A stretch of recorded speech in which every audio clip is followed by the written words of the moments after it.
croissance économique d'un pays, c'est-à-dire la capacité de créer des richesses et de ramener des revenus dans les caisses du trésor public de son pays ou des principales institutions financières du pays, on vient de deux circuits principaux. Les exportations à travers sur les marchés internationaux et la consommation nationale interne à travers le marché national. Nous dépendons des exportations. Pourquoi? Parce que tout ce que nous consommons en interne, c'est du dinar.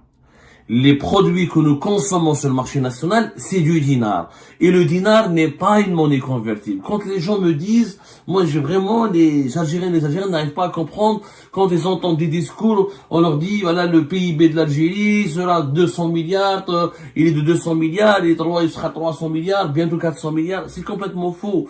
Le PIB de l'Algérie, il est à 80%, entre 75, je dirais même, 75, entre 75%, entre 75 et 80%, il y a en dinars. Parce que, mis à part le pétrole et le gaz, on n'exporte rien. On exporte très peu de choses. Or, nous, pour pouvoir acheter les produits de première nécessité avec lesquels nous comblons nos principaux besoins, les besoins alimentaires, nous avons besoin de devises.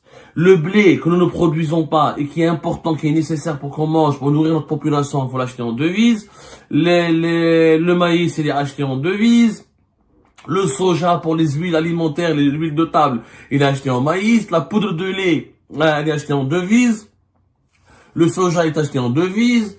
L'orge est acheté, bon, l'orge on produit un peu, ça va. Le sucre que nous consommons beaucoup est acheté en devises. Le café est acheté en devises. Les médicaments sont achetés en devises. Les armes sont achetées en devises. Les voitures, les équipements industriels, les pièces détachées, les machines, les vêtements, ils sont achetés en devises. Il faut savoir que on aurait pu se prévaloir d'un PIB important et considérable, même s'il était en dinars, si on avait la capacité de produire plus de 50% de ce que nous consommons au quotidien. Ce qui est faux. Et ni notre agriculture, et ni notre industrie pharmaceutique, ni notre industrie manufacturière, et ni notre industrie du textile, ni notre industrie de l'armement ne nous permettent de combler 50% de nos besoins. C'est complètement faux. Les vrais chiffres, l'agriculture algérienne satisfait 70% de nos besoins. C'est complètement faux. Il y a 40 à 50%. Et là, je suis optimiste. Je suis optimiste parce que la production agricole en Algérie, elle est complètement instable. Depuis 2020, les pics de sécheresse dans le pays nous ont causé beaucoup de dégâts. Les machines, l'industrie manufacturière, 80%, 90%. L'industrie, c'est 5% de notre PIB. Le textile, 80%. Dans tous les domaines, les médicaments, l'industrie pharmaceutique algérienne, c'est 70% des besoins du pays. C'est complètement faux. C'est des chiffres extrêmement exagérés. La réalité, quand on prend en compte les calculs de l'importance des matières premières, de certains composants depuis l'étranger pour fabriquer certains génériques, le vrai médicament algérien existe très peu, et les médicaments pour certaines maladies rares et compliquées, et les maladies ce qu'on appelle les maladies du développement, comme le cancer, le diabète, etc., c'est 70% à 80% de dépendance vis-à-vis de l'étranger. Donc on a besoin de devises. Les PIB des pays riches, ce sont les PIB qui sont en monnaie internationale, en devises.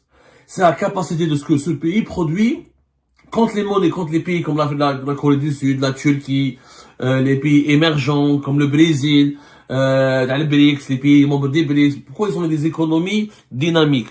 Parce que leur PIB repose beaucoup sur les exportations. Pas uniquement le marché intérieur. Le marché intérieur, il est important, mais il faut avoir des grandes capacités d'exporter. Or, nos capacités d'exportation, elles sont de plus en plus faibles parce qu'elles dépendent uniquement du pétrole et du gaz, dont la production est en train de baisser inéluctablement, et avec des exportations hors hydrocarbures qui ne sont pas réellement existantes. Les chiffres parlent d'eux-mêmes. Lors du premier trimestre de l'année 2024, l'Algérie a exporté pour même pas 11 milliards,2 milliards de dollars. 11 milliards de dollars. Ça, c'est toutes les exportations de tout ce qui est gaz et pétrole et produits dérivés. C'est 92% de nos exportations. 8%, entre 8 et 9%, c'est les exportations hors hydrocarbures, dont le montant n'atteint même pas 1 milliard de dollars. Je dis bien les exportations hors hydrocarbures ont permis à l'Algérie de gagner durant le premier trimestre de l'année 2024 uniquement 986 millions de dollars. C'est le chiffre le plus bas depuis 2023. C'est le chiffre le plus bas depuis même 2022. Depuis 2022, si on compare tous les trimestres, nos exportations hors hydrocarbures, on n'a jamais réalisé un chiffre aussi bas. 986, pas plus, alors qu'en 2023, on réalisait par trimestre entre 1,1 et 1,2 milliards de dollars d'exportation hors hydrocarbures. En 2022, 1,4, on a même fait 1,7 milliard de dollars d'exportation hors hydrocarbures. En réalité, nos exportations hors hydrocarbures, c'est des hydrocarbures indirectement, parce que c'est essentiellement les engrais qui sont produits à partir du gaz en Algérie, les matériaux de construction, notamment le ciment, ou des produits de sidérurgie, dont les coûts en Algérie, les coûts sont pas chers, le fer n'est pas cher en Algérie, parce qu'il est produit avec des coûts d'énergie faibles, notamment grâce au gaz aussi. C'est ça, la sidérurgie, le ciment et les engrais. Et on n'a pas beaucoup les exportations agricoles et industrielles, très peu. 2024, on a gagné que 900 au niveau de nos exportations hors hydrocarbures pour le premier trimestre, 986 millions de dollars. On n'a pas les autres chiffres encore officiels.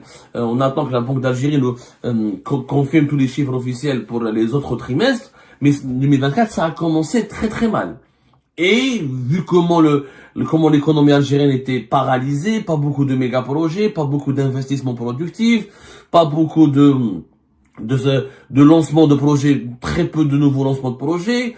Le pays est resté dépendant des hydrocarbures. Comme les prix du gaz et du pétrole ont baissé en 2023 par rapport à 2022, ils ont encore plus baissé en 2024 par rapport à 2023 en 2022. Donc nos revenus sont en train de chuter. Et 11,1 milliards de dollars, alors que durant tous les trimestres de l'année 2023, on a fait entre 12,5 jusqu'à 13 milliards de dollars. Le chiffre le plus bas que nous avons réalisé en 2023 pour nos exportations des hydrocarbures, c'était le deuxième trimestre de l'année 2023 où on a fait 11,8. Mais on n'a jamais fait 11,1. Cela signifie quoi? Cela signifie que si en 2023 on a gagné, grâce aux exportations des hydrocarbures, 50 milliards de dollars, 50,4 milliards de dollars, et en 2024, on risque de se retrouver avec 45 milliards de dollars. Sachant qu'en 2022, on a gagné 59 milliards de dollars. Presque 60 milliards de dollars d'exportation des hydrocarbures et entre 4 et 5 milliards de dollars d'exportation hors hydrocarbures. Ce qui nous a fait 64 milliards de dollars d'exportation en devises. Et c'est ça, c'est les devises qui nous importent de gagner, Yeshma. Ça sert à rien de parler d'exportation, de PIB de l'Algérie, de production nationale. Si tu produis en dinars, tu n'as rien à faire. Parce que ton dinar, tu peux pas l'utiliser pour produire, pour importer les produits de première nécessité que tu dois acheter en devise. Si on produisait le blé, le sucre, les voitures, les vêtements, les médicaments, et on est autosuffisant, ou là, au moins autosuffisant à 60-70%, je pourrais vous dire c'est pas un problème. Ce qui n'est pas le cas. D'ailleurs, c'est pour ça que les restrictions aux importations en Algérie ont fortement aggravé l'inflation, ont fortement suscité un grand inconfort de la population et ont fait aggraver la misère sociale parce que la production locale ne peut pas satisfaire les besoins locaux. La preuve, elle est là. Si on avait une grande production locale, on aurait pu avoir des exportations hors hydrocarbures plus diversifiées. Donc, il y a la situation très compliquée, je m'attends.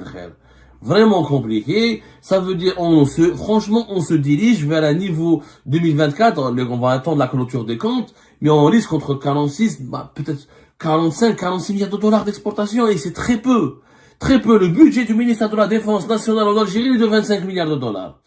Qu'est-ce que tu vas financer avec 45 milliards de dollars d'exportation? Tu peux rien de recettes en devises, même pas d'exportation, de recettes en devises. C'est très peu. Et encore, tout ne part pas dans les caisses de l'État. Ce qui part dans les caisses de l'État, c'est les recettes avec la fiscalité pétrolière. Parce que Sonatrach, elle exporte et ses associés prennent leur part. Ensuite, ils payent l'État algérien à travers des impôts et des taxes, etc. Et c'est ce qu'on appelle la fiscalité pétrolière. Sur les 45 milliards de dollars d'exportation, on va ramener, peut-être on va gagner quoi? Ce sera même pas 20 milliards de dollars. Ça risque d'être même pas 20 milliards de dollars pour les recettes de l'État algérien. C'est très peu. Ça veut dire que tout le reste, l'État algérien doit faire toutes ses dépenses avec des dinars qui ne valent rien parce que les dinars, tu peux pas les utiliser sur le marché mondial. Donc, nous sommes dans une situation économique hyper compliquée avec des exportations d'hydrocarbures qui fonctionnent, qui ne décollent pas. 986 millions de dollars pour le premier trimestre de l'année 2024, c'est très très peu, c'est la performance la plus faible par rapport aux années à tous les trimestres, par rapport à tous les trimestres de l'année 2022 et 2023, et la même chose pour les hydrocarbures. Pour les hydrocarbures, on est faible, il faut dire la vérité. On perd en termes d'exportation de pétrole. Durant le premier trimestre de l'année 2024, on a gagné que 2,9 milliards de dollars. Alors que durant l'année 2023, on avait l'habitude de gagner plus de 3,1 milliards de dollars. La même chose pour le gaz. Le gaz, par exemple, on a gagné que 1,4 milliard de dollars. Alors que d'habitude, en 2023, par rapport aux autres trimestres de l'année 2023, on a gagné entre 1,8 jusqu'à 2,4 milliards de dollars. Nous avons donc une problématique au niveau des revenus de nos devises. Ça c'est le GNL, hein, pas le gaz naturel, je parle du GNL. Dans le GNL, on va lui consacrer une émission à part, parce que les capacités de nos exportations, elles sont en chute libre. Elles sont vraiment en chute libre. La quantité, les volumes de gaz GNL exportés par l'Algérie en début de l'année 2024 par rapport en 2023 en 2022, c'est en chute libre. Il y a un gros problème au niveau de la production du GNL.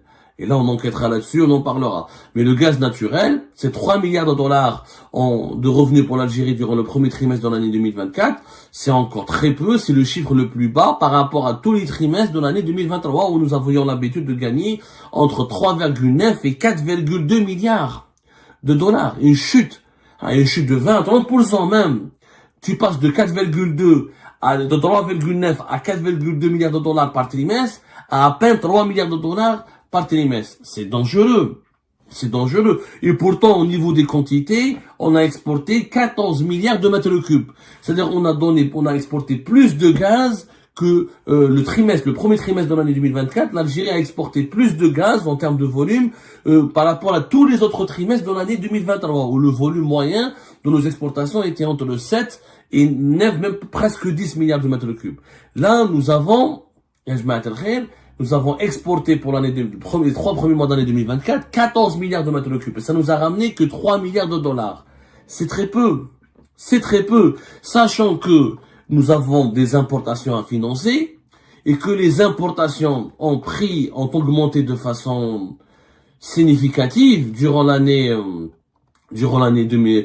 premier trimestre de l'année 2024, puisque les importations ont atteint 11 milliards de dollars.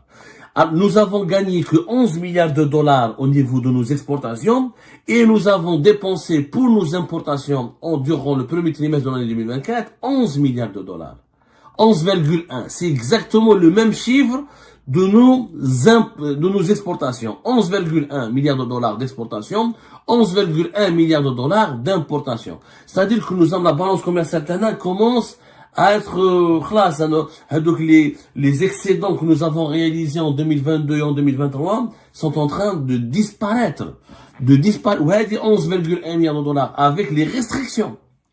C'est-à-dire qu'on n'importe pas ce qui est nécessaire, on importe ce qui est vital pour permettre au pays de fonctionner normalement, le plus normalement possible. On ne se permet plus de luxe. Parce qu'en 2023, on a eu une facture de nos importations de 42 milliards de dollars. Cette année 2024, elle va atteindre pratiquement 45 milliards de dollars facilement. Parce que j'imagine que lorsqu'ils ont vu, que les dirigeants algériens, lorsqu'ils ont vu que nos revenus en devises ont baissé par rapport à 2023, ils ont essayé certainement vers les 2 derniers trimestres de l'année 2024 de serrer encore plus le vis. C'est pour ça qu'il n'y a pas des pièces détachées, il n'y a pas beaucoup de médicaments, il y a un manque de matières premières pour certains produits agroalimentaires, il y a un manque de vêtements, il y a certains produits électroménagers qui manquent en Algérie, il y a une véritable pénurie de certains produits de large consommation parce que la facture, le régime algérien, les dirigeants algériens, l'État algérien tout court est en train d'essayer de serrer le vis au niveau des importations pour essayer toujours de maintenir un équilibre fragile entre importation et exportation. C'est la seule politique qui est menée en ce moment en Algérie depuis 2020. C'est la seule boussole. Les autorités algériennes ont une seule feuille de route. Comment? Il faut toujours faire en sorte que les exportations dépassent les importations. pour qu'il y ait un excédent. Sinon, on est dans le déficit et sinon, on est obligé de combler le déficit avec les devises de des réserves de change. Or, c'est pas possible pour un pays de presque 50 millions d'habitants maintenant de continuer à restreindre les importations. 42 milliards de dollars dans un pays de 46, 47 millions d'habitants, c'est très peu. Un pays qui ne produit pratiquement pas ce qui est nécessaire pour lui. Si on, encore une fois, si on était autosuffisant, et aucun pays au monde n'est autosuffisant à 100%. Si on était autosuffisant à 60% ou à 70% en médicaments, en nourriture, en textile, en machines industrielles, etc., oui, il n'y aura pas de problème. Mais c'est pas possible. On n'est pas autosuffisant. Donc, on est en train de s'appauvrir. On appauvrit la population, on prive la population de plusieurs produits de basse consommation pour épargner, pour économiser nos devises et pour ne pas créer un déficit au niveau de notre balance commerciale. Ce n'est pas une bonne stratégie. La bonne stratégie aurait voulu investir, quitte à s'endetter aujourd'hui, pour développer une production nationale qui sera capable de combler les besoins du pays et d'exporter à l'étranger pour diversifier les revenus du pays. Nous avons besoin d'exporter plus de 60 à 70 milliards de dollars pour pouvoir importer une cinquantaine de milliards de dollars. Là, on va rétablir l'équilibre, mais il faut exporter au-delà de 70 milliards de dollars. Et ça, c'est plus le pétrole et le gaz, parce que les prix du pétrole et du gaz sont en train de baisser. C'est une réalité. Le prix du baril du pétrole, par exemple, ont baissé de plus de 4% depuis 6 mois, de plus de 8% depuis 1 an et de plus de 17% depuis 3 ans. Le gaz se maintient un petit peu sur le marché mondial, puisque les prix ont chuté attendez, je reviens vers le gaz naturel. Voilà, le gaz naturel, les prix ont baissé de presque 16% depuis le 1er janvier 2025. Voilà. Mais par rapport à une année, il y a une augmentation de 20%. Donc, le gaz se maintient. Franchement, il se maintient. Mais, voilà, comme on exporte essentiellement, on a des contrats à long terme et on exporte du gaz avec les gazoducs et que le GNL, c'est le GNL qui rapporte le plus d'argent. C'est lui qui vaut le plus, qui ramène le plus de devises vers le pays. Et la production du GNL, elle est en panne. Premier trimestre, cette année 2024, l'année dernière 2024, elle a été extrêmement perturbée. C'est ce qui explique que nous avons gagné de moins en moins d'argent. Il faut tirer la sonnette d'alarme, la situation économique, elle est préoccupante. Il faut aujourd'hui absolument aller vers une production nationale forte, une diversification en urgence, et pour cela, il faut des investissements, une autre politique souple, des investissements étrangers, de préférence, qui nous ramènent les capitaux, les savoir-faire pour développer des filiales industrielles en urgence. Il faut